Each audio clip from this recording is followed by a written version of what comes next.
আসসালামু আলাইকুম। আজকে আমাদের পেশেন্ট ঝিনাইদহ থেকে এসেছেন। রত্না, আপনি কেমন আছেন?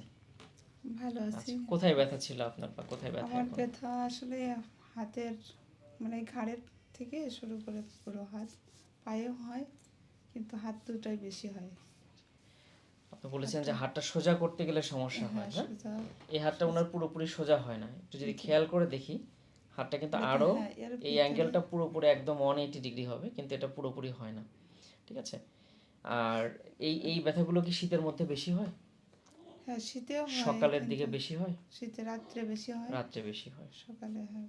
আচ্ছা, কাজকর্মের সাথে কোনো রিলেশন আছে? কাজকর্ম করলে বাড়ছে বা কমছে? হ্যাঁ কাজকর্ম করলে যে লেখাটাই তারপরে আপনার মানে হাতগুলো ফুলে প্রচুর যন্ত্রণা হয়, মেসেজ না করা পর্যন্ত হাতটা ঠিক আসে না আর কি কতদিন স্বাভাবিক। হলো এরকম ব্যথাটা?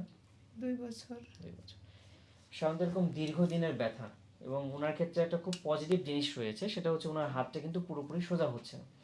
এটা হলো যদি এই হাতের যে জয়েন্ট রয়েছে এর ভিতরে সাইনোভিয়াল মেমব্রেন থাকে, তো সাইনোভিয়াম যদি কোনো কারণে থিক হয়ে যায় বা পুরু হয়ে যায়, অথবা এখানে একটা ইম্পর্টেন্ট টেন্ডন থাকে, এই টেন্ডনটা যদি কোনো কারণে শর্ট হয়ে যায় due to chronic synovial inflammation যদি হয়, তাহলে এটা সাধারণত হচ্ছে ইনফ্লামেটরি আর্থ্রাইটিস বা বাতজনিত প্রবলেম হওয়ার সম্ভাবনা সবচেয়ে বেশি।